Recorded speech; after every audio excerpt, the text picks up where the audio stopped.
खुद को पहचानो ऐसा गौतम। बुद्ध ने कई सालों पहले अपने शिष्यों से क्यों कहा था, इसके पीछे का रहस्य क्या है? आज इसी रहस्य के बारे में हम गौतम बुद्ध की कहानियों के माध्यम से जानेंगे। तो बिना देर किए चलिए उन कहानियों की शुरुआत करते हैं। पहली कहानी दोस्तों, बहुत समय पहले की बात है। एक शहर में एक आदमी रहता था। उसने कहीं से सुन रखा था कि अगर संतों और साधुओं की सेवा करे तो बहुत ज्यादा धन प्राप्त होता है। ये सोचकर उसने साधु संतों की सेवा करनी प्रारंभ कर दी। एक बार उसके घर बड़े ही चमत्कारी संत आए। उन्होंने उसकी सेवा से प्रसन्न होकर उसे 4 दिए दिए और कहा, इनमें से एक दिया जला लेना और पूरब दिशा की ओर चले जाना। जहां यह दिया बुझ जाए वहां की जमीन को खोद लेना, वहां तुम्हें काफी धन मिल जाएगा। अगर फिर तुम्हें धन की आवश्यकता पड़े तो दूसरा दिया जला लेना और पश्चिम दिशा की ओर चले जाना। जहां यह दिया बुझ जाए वहां की जमीन खोद लेना, तुम्हें मनचाही माया मिलेगी। फिर भी संतुष्टि न हो तो तीसरा दिया जलाकर दक्षिण दिशा की ओर चले जाना। उसी प्रकार दिया बुझने पर जब तुम वहां की जमीन खोदोगे तो तुम्हें बेअंत धन मिलेगा। तब तुम्हारे पास केवल एक दिया बच जाएगा और एक ही दिशा रह जाएगी। तुमने यह दिया ना ही जलाना है और ना ही इसे उत्तर दिशा की ओर ले जाना है। यह कहकर संत चले गए। लालची आदमी उसी वक्त पहला दिया जलाकर पूरब दिशा की ओर चला गया। दूर जंगल में जाकर वो दिया बुझ गया। उस आदमी ने उस जगह को खोदा तो उसे पैसों से भरी एक गागर मिली। वह बहुत खुश हुआ। उसने सोचा कि इस गागर को फिलहाल यही रहने देता हूँ, फिर कभी ले जाऊंगा। पहले मुझे जल्दी ही पश्चिम दिशा वाला थन देख लेना चाहिए। पश्चिम, यह सोचकर उसने दूसरे दिन दूसरा दिया जलाया और पश्चिम दिशा की ओर चल पड़ा। दूर एक उजाड़ स्थान में जाकर वो दिया भी बुझ गया। वहां उस आदमी ने जब जमीन खोदी तो उसे सोने की मोहरों से भरा एक घड़ा मिला। उसने घड़े को भी यही सोचकर वही रहने दिया कि पहले दक्षिण दिशा में जाकर देख लेना चाहिए। जल्दी से जल्दी ज्यादा से ज्यादा धन प्राप्त करने के लिए वह बेचैन हो गया। अगले दिन वह दक्षिण दिशा की ओर चल पड़ा। वो दिया एक मैदान में जाकर बुझ गया। उसने वहां की जमीन खोदी तो उसे हीरे मोतियों से भरी 2 पेटियां मिली। वह आदमी अब बहुत खुश था। तब वह सोचने लगा, अगर इन तीनों दिशाओं में इतना धन पड़ा है तो चौथी दिशा में इनसे भी ज्यादा धन होगा। फिर उसके मन में ख्याल आया कि संत ने उसे चौथी दिशा की ओर जाने के लिए मन किया है। दूसरे ही पल उसके मन ने कहा, हो सकता है उत्तर दिशा की दौलत संत अपने लिए रखना चाहते हो। मुझे जल्दी से जल्दी उस पर भी कब्जा कर लेना चाहिए। ज्यादा से ज्यादा धन प्राप्त करने की लालच ने उसे संतों के वचनों को दोबारा सोचने ही नहीं दिया और अगले दिन उसने चौथा दिया जलाया और जल्दी जल्दी उत्तर दिशा की ओर चल पड़ा। दूर आगे एक महल के पास जाकर दिया बुझ गया। महल का दरवाजा बंद था। उसने दरवाजे को धकेला तो दरवाजा खुल गया। वह बहुत खुश हुआ। उसने मन ही मन में सोचा कि यह महल उसके लिए ही है। वह अब तीनों दिशाओं की दौलत को भी यही ले आकर रखेगा और ऐश करेगा। वह आदमी महल के एक एक कमरे में गया।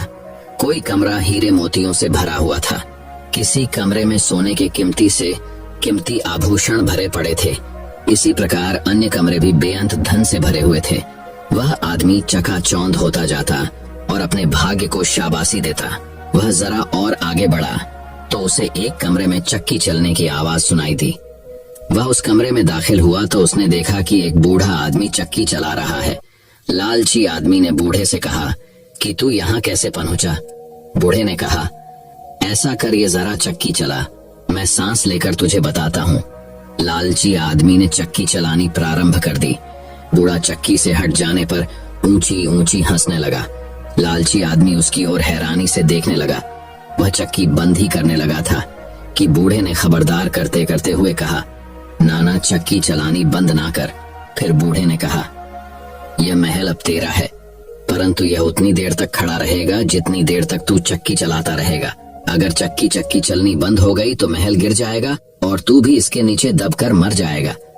कुछ समय रुककर बूढ़ा फिर कहने लगा, मैंने भी तेरी ही तरह लालच करके संतों की बात नहीं मानी थी और मेरी सारी जवानी इस चक्की को चलाते हुए बीत गई। वह लालची आदमी बूढ़े की बात सुनकर रोने लग पड़ा। फिर कहने लगा, अब मेरा इस चक्की से छुटकारा कैसे होगा? बूढ़े ने कहा, जब तक मेरे और तेरे जैसा कोई आदमी लालच में अंधा होकर यहाँ नहीं आएगा तब तक तू इस चक्की से छुटकारा नहीं पा सकेगा। तब उस लालची आदमी ने बूढ़े से आखिरी सवाल पूछा, तू अब बाहर जाकर क्या करेगा? बूढ़े ने कहा, मैं सब लोगों से ऊंची ऊंची कहूंगा, लालच बुरी बला है। तो चलिए दोस्तों, अब गौतम बुद्ध की दूसरी कहानी की शुरुआत करते हैं। दूसरी कहानी, लोगों का झूठ पकड़ना सीखो सिर्फ 1 मिनट में। गौतम बुद्ध की कहानी। एक गांव में धनी चंद नाम का एक व्यापारी रहता था। उसकी गिनती शहर के अमीर व्यापारियों में होती थी, लेकिन अब वह केवल नाम का सेट रह गया था। उसका बिजनेस बंद होने की कगार पर आ गया था। बिजनेस में हुए घाटे की वजह से उस पर लोगों का बहुत ज्यादा कर्जा पड़ गया था। उसके दिन अब गरीबों की तरह कट रहे थे और उसकी हालत का कारण उसका स्वभाव था। वह बहुत ही शांत सत्ता और शांत स्वभाव वाला व्यक्ति था। वह दूसरों की बातों पर बहुत जल्दी यकीन कर लेता था, इसलिए उसे मूर्ख बनाना बहुत आसान था। चतुराई उसके अंदर थी ही नहीं। लोगों ने उसके सरल स्वभाव का फायदा उठाकर उसे इस हालत में पहुंचा दिया था। उसके कुछ चतुर दोस्तों, रिश्तेदारों और अन्य व्यापारियों ने उसके खिलाफ साजिश रचकर उसे अपनी चिकनी चुपड़ी बातों में ऐसा फंसा लिया कि उसका बिजनेस बंद होने की कगार पर पहुंच चुका था। धनी चंद सेठ चालाक लोगों की बातों को समझ नहीं पाया था, लेकिन अब वह अंदर से टूट चुका था। अब उसे अपनी गलतियों का एहसास हो रहा था। एक दिन धनी चंद सेठ के सामने उन लोगों की सच्चाई सामने आ जाती है। वह सोचता है कि जिन लोगों को वह अपना समझता था, उन लोगों ने ही उसे धोखा दिया है, जिस कारण सेठ हमेशा अपनी हालत के बारे में सोचता रहता और खुद को कोसता रहता। अब उसके दिन बहुत ही तनाव वाले और उदासी के साथ बीत रहे थे। उसकी पत्नी अक्सर उससे झगड़ा करती रहती।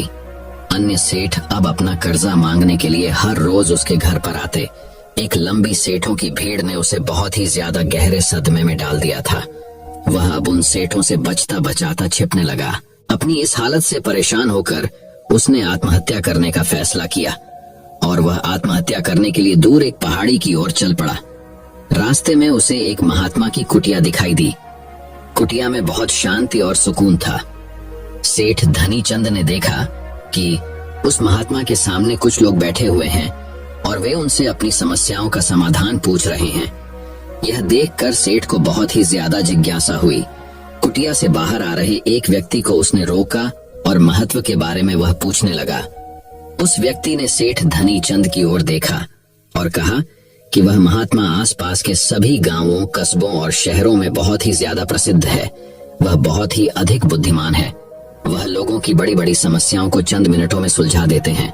वह लोगों के मन की बात जानने और उनके झूठ को पकड़ने में माहिर है, क्योंकि उन्होंने मानव स्वभाव के बारे में गहराई से अध्ययन किया है और इसे समझने में उन्होंने महारत हासिल की है। वह किसी को भी अपनी बात पर सहमत करने के लिए चुटकियों में सहमत कर लेते हैं, इसीलिए उन्हें चतुर बाबा के नाम से भी जाना जाता है। वह व्यक्ति सेठ धनी चंद की ओर देखकर कहता है, अगर आपको भी कोई समस्या है तो आप उनसे समाधान पूछ सकते हैं। यह कहकर वह व्यक्ति वहां से चला जाता है। इसके बाद वह सेठ चुपचाप लोगों की भीड़ में बैठ गया और अपनी बारी आने का इंतजार करने लगा। भीड़ को खत्म होने में शाम हो गई। अब सेठ की बारी थी। उसने महात्मा को प्रणाम किया और दुखी मन से अपनी सारी घटना के बारे में बता दिया। वह महात्मा सेठ की बातों को बहुत ध्यान पूर्वक सुन रहे थे और फिर शांत स्वर में उत्तर दिया। इंसान को इतना शरीफ नहीं होना चाहिए कि वह हर किसी की बातों पर विश्वास कर ले और जो लोग कहे वही करना शुरू कर दे। हर व्यक्ति के अंदर इतनी समझ और चतुराई का होना बहुत जरूरी है, इसलिए नहीं कि वह दूसरों का फायदा उठा सके या उन्हें बेवकूफ बना सके, ताकि वह खुद को दूसरे चतुर लोगों की चालों से बचा सके, खुद को नुकसान से बचा सके और दूसरे जरूरतमंद लोगों की मदद कर सके। इतनी बातें कहने के बाद महात्मा अब कहते हैं कि अब मैं आपको समझाऊंगा कि आप लोगों से जो चाहते हैं वह कैसे प्राप्त कर सकते हैं। तुम्हें कुछ ऐसे तरीके सिखाऊंगा जिनका उपयोग तुम लोगों और परिस्थितियों को नियंत्रित करने के लिए कर सकते हो। इसके अलावा तुम्हें यह भी पता चल जाएगा कि धोखेबाज लोगों को कैसे पहचानें और उनसे खुद को कैसे बचाएं। एक साधारण व्यक्ति कैसे समझदार व्यक्ति बन सकता है।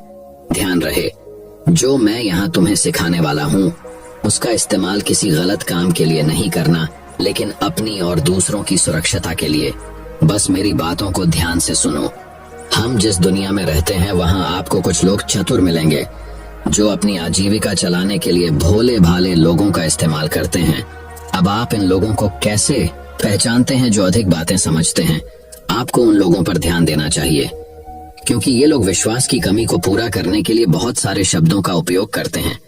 आपको उन पर ध्यान देने की कोई आवश्यकता नहीं है, क्योंकि वे अपने झूठ की वजह से आपको बेवकूफ बनाने की कोशिश करते हैं।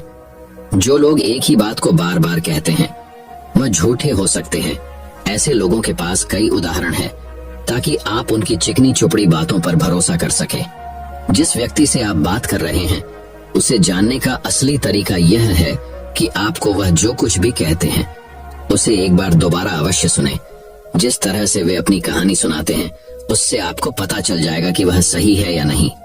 दूसरी बात, यदि आप किसी ऐसे व्यक्ति को जानते हैं जो दूसरों से झूठ बोलता है तो आप उस पर कभी भी भरोसा न करें, क्योंकि जो व्यक्ति दूसरों से झूठ बोलता है वह निश्चित रूप से आपसे भी झूठ ही बोलेगा। साथ ही आपको ऐसे लोगों से सावधान रहना चाहिए जो दावा करते हैं कि उनके पास पहले बहुत पैसा था जो अब कम हो गया है, जिससे पता चलता है कि जिससे आप बात कर रहे हैं वह झूठ बोल रहा है।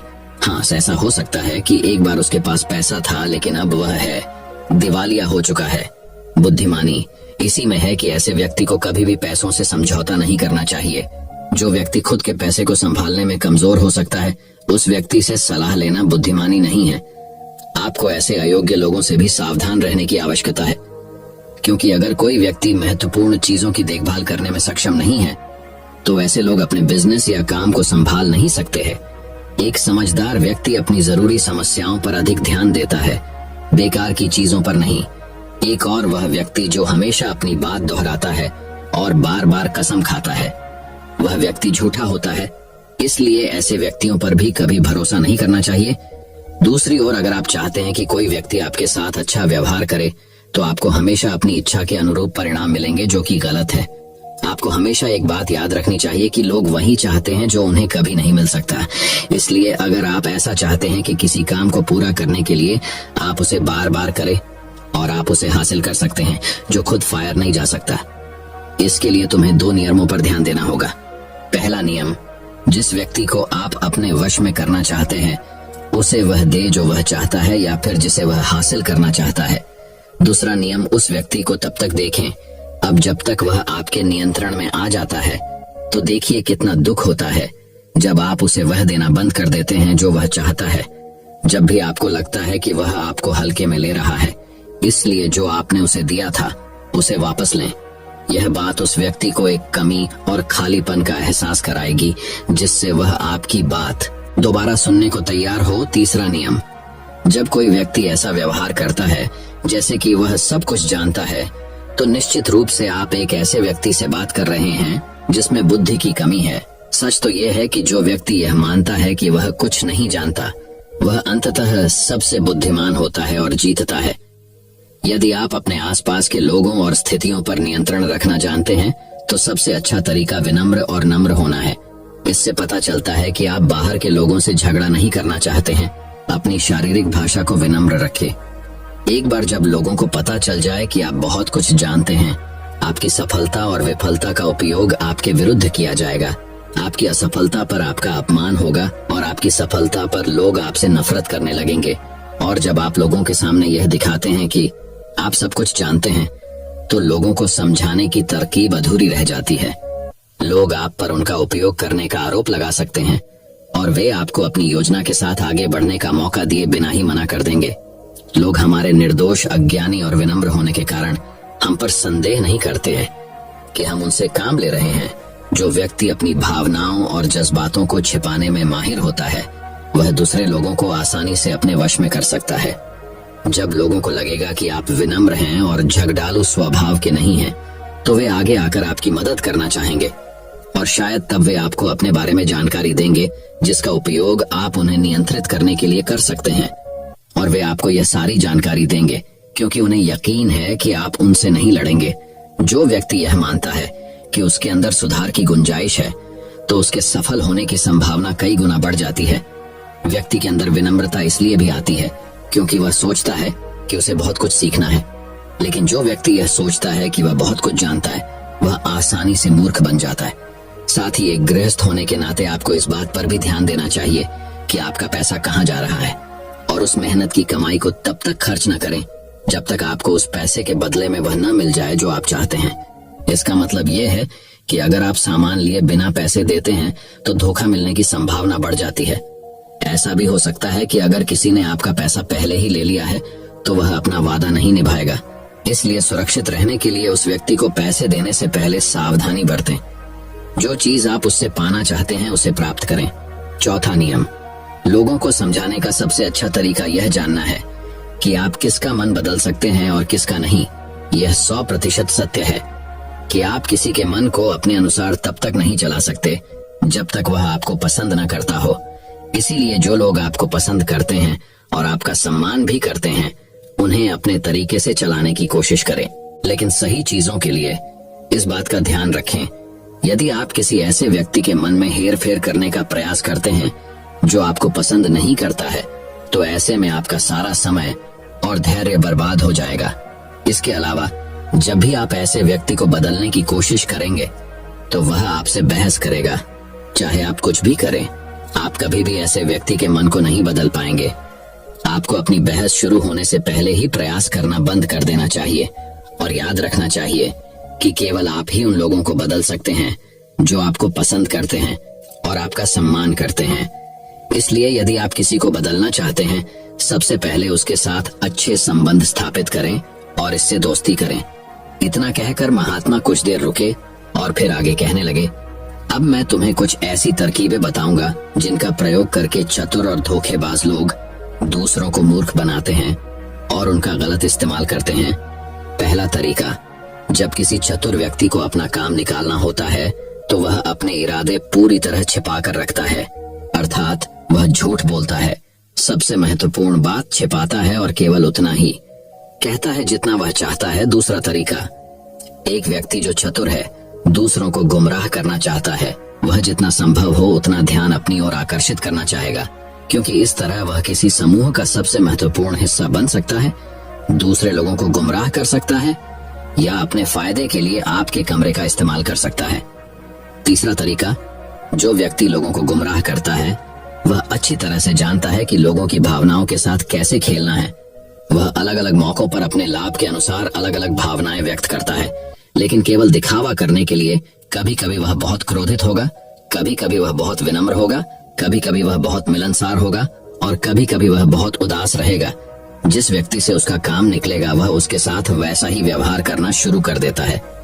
चौथा तरीका, धोखेबाज व्यक्ति सिर्फ अपने लिए सभी की सहानुभूति पाने की कोशिश करता है। सभी उसे सबसे गरीब समझते हैं। उसे इस बात से कोई फर्क नहीं पड़ता कि आपकी समस्या कितनी बड़ी है।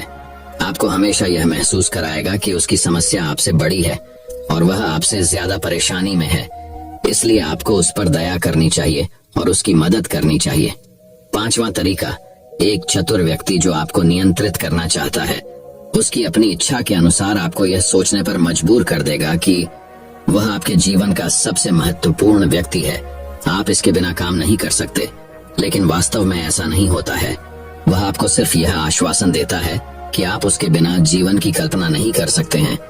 इस तरह जितना अधिक आप उन पर निर्भर होते जाते हैं, उतना ही अधिक उनका आप पर नियंत्रण बढ़ता जाता है और वे आपसे अपना काम करवा लेते हैं। छठा तरीका, एक चतुर व्यक्ति हमेशा यह कोशिश करता है कि किसी भी बड़े काम का श्रेय हमेशा उसे ही मिले। तारीफ तो उसकी ही होनी चाहिए, चाहे कोई कुछ भी करे, लेकिन तालियां सिर्फ उसके लिए है। इसलिए वे ज्यादा से ज्यादा लोगों का ध्यान अपनी ओर आकर्षित करना चाहते हैं। अधिक से अधिक लोगों को अपने साथ जोड़ने के लिए चतुर लोग अक्सर सबसे कठिन काम दूसरों को सौंप देते हैं और आसान काम अपने पास रख लेते हैं, लेकिन सारे काम का श्रेय खुद लेने की कोशिश करते हैं। सातवां तरीका, एक धोखेबाज आपका सबसे अच्छा दोस्त होने का दिखावा करेगा। वह दिखाएगा कि आपका उससे बेहतर दोस्त नहीं हो सकता। इस तरह से आपके सभी रहस्य जानने की कोशिश करेगा और गलत समय पर वह उनका उपयोग आपके खिलाफ करेगा। इसलिए अपने रहस्य बताने से पहले 10 बार सोचें, क्योंकि दुनिया में सबसे खतरनाक चीज एक धोखेबाज दोस्त है। इसलिए यह पहचानना सीखें कि कौन दोस्त है और कौन नहीं। आठवां तरीका, अधूरी जानकारी दे। एक धोखेबाज व्यक्ति आपको केवल उतनी ही जानकारी देगा जितनी वह आपसे जानना चाहता है। कारण, क्योंकि वह चाहता है कि आप सिर्फ ये बातें जाने, वह कभी भी आपके साथ पूरी बातें साझा नहीं करेगा। वह सबसे महत्वपूर्ण चीजें छिपाएगा ताकि समय आने पर वह उनका उपयोग कर सके और सारा श्रेय ले ले या अपना काम पूरा करवा सके। नौवां तरीका, एक चतुर व्यक्ति कभी भी अपनी बात पर कायम नहीं रहेगा। समय आने पर वह अपनी बात से मुकर जाएगा। इसका कारण कुछ भी हो सकता है। या तो वह चाहता है कि आप ऐसा न करें, या वह जानबूझकर ऐसा कर रहा है। यह उसकी इच्छा पर निर्भर करता है। 10वां तरीका, वे ऐसा दिखावा करते हैं जैसे उन्हें कुछ भी पता नहीं है। वे सबसे निर्दोष हैं, हालांकि उन्हें उस समय उस घटना के बारे में सब कुछ पता है, लेकिन फिर भी वे आपके मुंह से सब कुछ सुनना चाहेंगे, क्योंकि कल को अगर उनके मुंह से कुछ ऐसी बात निकल गई जो नहीं कहनी चाहिए थी, तो वह आपका नाम ले सकते हैं कि उसने मुझे बताया, या वे निर्दोष बने रहे ताकि वे अपनी जिम्मेदारियों से बच सकें। जितना उन्हें मिल सकता था उससे अधिक काम के बोझ से दूर रहें। वे जानबूझकर ऐसा करते हैं ताकि कोई उन पर ध्यान न दे और वे महान चीजों से बच सकें। 11वां तरीका, दूसरों पर उंगली उठाना या दोष देना। एक चतुर व्यक्ति हमेशा अपने हाथ खाली रखना चाहेगा, अर्थात उसे कोई कड़ी मेहनत या अधिक जिम्मेदारी नहीं निभानी पड़ेगी। इसलिए वह दूसरों पर उंगली उठाता रहता है कि मुझे यह काम ठीक से नहीं आता। वह इस बात को भली भांति जानते हैं। यह दूसरी स्थिति ये आती है कि कहीं न कहीं उनकी पोल खुल जाती है या इज्जत सामने आ जाती है, फिर भी वे अपनी गलती का दोष दूसरों पर डाल देते हैं। 12वां तरीका, एक धोखेबाज हमेशा झूठी तारीफ करेगा। वह केवल वही कहेगा जो दूसरा व्यक्ति उससे सुनना चाहता है, और वह ऐसा तब तक करेगा जब तक उसका काम पूरा ना हो जाए। इसके बाद वह लोगों के सामने उसी व्यक्ति की आलोचना करेगा। तो दोस्तों, चलिए बढ़ते हैं हमारी तीसरी कहानी की तरफ। दोस्तों, बहुत दिन पहले की बात है। एक छोटा सा नगर था। उसमें रहने वाले लोग बड़े दिल वाले थे। ऐसे न्यारे नगर में 4 मित्र रहते थे।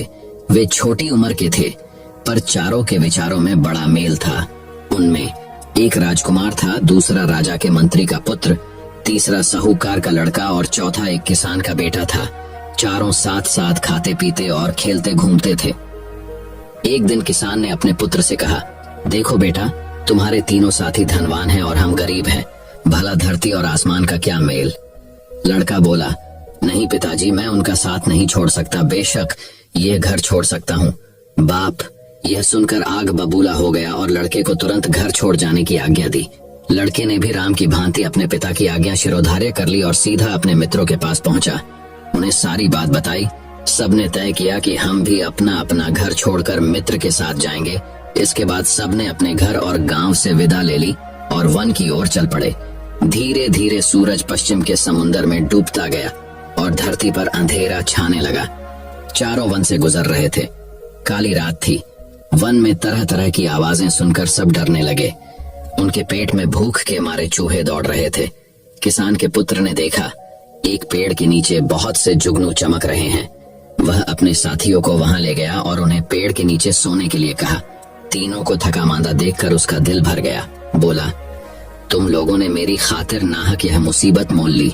सबने उसे धीरज बंधाया और कहा, नहीं नहीं, यह कैसे हो सकता है कि हमारा एक साथी भूखा प्यासा भटकता रहे और हम अपने अपने घरों में मौज उड़ाए।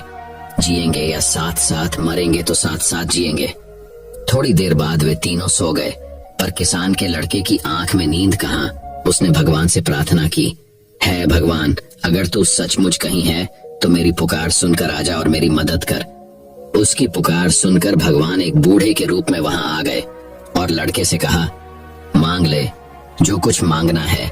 यह देख, इस थैली में हीरे जवाहरात भरे हैं। लड़के ने कहा, नहीं, मुझे हीरे नहीं चाहिए। मेरे मित्र भूखे हैं, उन्हें कुछ खाने को दे दो। भगवान ने कहा, मैं तुम्हें भेद की एक बात बताता हूँ। वह जो सामने पेड़ है ना, आम का, उस पर 4 आम लगे हैं। एक पूरा पका हुआ, दूसरा उससे कुछ कम पका हुआ, तीसरा उससे कम पका हुआ और चौथा कच्चा है। इसमें भेद की कौन सी बात? लड़के ने पूछा। भगवान ने कहा, ये चारों आम तुम लोग खाओ। तुम में से जो पहला आम खाएगा वह राजा बन जाएगा। दूसरा आम खाने वाला राजा का मंत्री बन जाएगा। जो तीसरा आम खाएगा उसके मुंह से हीरे निकलेंगे और चौथा आम खाने वाले को उम्र कैद की सजा भोगनी पड़ेगी। इतना कहकर बूढ़ा आंख से ओझल हो गया। तड़के सब उठे तो किसान के पुत्र ने कहा, सब मुंह तो लो। फिर उसने कच्चा आम अपने लिए रख लिया और बाकी आम उनको खाने के लिए दे दिए। सबने आम खा लिए। पेट को कुछ आराम पहुंचा तो सब वहां से चल पड़े। रास्ते में उन्हें एक कुआं दिखाई दिया। काफी देर तक चलते रहने से सबको फिर से भूख प्यास लगाई, इसलिए वे पानी पीने लगे। राजकुमार ने मुंह धोने के इरादे से पानी पिया और फिर थूक दिया तो उसके मुंह से 3 हीरे निकल आए। उसे हीरे की परख थी। उसने चुपचाप हीरे अपनी जेब में रख लिए। दूसरे दिन सुबह एक राजधानी में पहुंचने के बाद उसने एक हीरा निकालकर मंत्री के पुत्र को दिया और खाने के लिए कुछ ले आने को कहा। वह हीरा लेकर बाजार पहुंचा तो देखता क्या है कि रास्ते में बहुत से लोग जमा हो गए हैं। कंधे से कंधा ठिल रहा है। गाजे बाजे के साथ एक हाथी आ रहा है। उसने एक आदमी से पूछा, क्यों भाई, ये शोर कैसा है? अरे तुम्हें नहीं मालूम? उस आदमी ने विस्मय से कहा, यहाँ का राजा बिना संतान के मर गया है। राज के लिए राजा चाहिए, इसलिए इस हाथी को रास्ते में छोड़ा गया है। वही राजा चुनेगा। सो कैसे? हाथी की सूंड में वह फलमाला देख रहे हो ना? हाँ हाँ, हाथी जिसके गले में यह माला डालेगा वही हमारा राजा बन जाएगा। देखो वह हाथी इसी ओर आ रहा है, एक तरफ हट जाओ। लड़का रास्ते के एक ओर हटकर खड़ा हो गया। हाथी ने उसके पास आकर अचानक उसी के गले में माला डाल दी। इसी प्रकार मंत्री का पुत्र अब राजा बन गया। उसने पूरा पका हुआ आम जो खाया था वह राज वैभव में अपने सभी मित्रों को भूल गया। बहुत समय बीतने पर भी वह नहीं लौटा। यह देखकर राजकुमार ने दूसरा हीरा निकाला और साहूकार के पुत्र को देकर कुछ लाने को कहा। वह हीरा लेकर बाजार पहुंचा। राज को राजा मिल गया था, पर मंत्री के अभाव की पूर्ति करनी थी, इसलिए हाथी को माला देकर दोबारा भेजा गया। किस्मत की बात, अब हाथी ने एक दुकान के पास खड़े साहूकार के पुत्र को ही माला पहनाई। वह मंत्री बन गया और दोस्तों को भूल गया। इधर राजकुमार और किसान के लड़के का भूख के मारे बुरा हाल हो रहा था। अब क्या करें? फिर किसान के पुत्र ने कहा, अब मैं ही खाने की कोई चीज ले आता हूँ। राजकुमार ने बचा हुआ तीसरा हीरा उसे सौंप दिया। वह एक दुकान में गया। खाने की चीजें लेकर उसने अपने पास वाला हीरा दुकानदार की हथेली पर रख दिया। फटेहाल लड़के के पास कीमती हीरा देखकर दुकानदार को उस पर शक हुआ कि हो न हो इस लड़के ने जरूर ही यह हीरा राजमहल से चुराया होगा।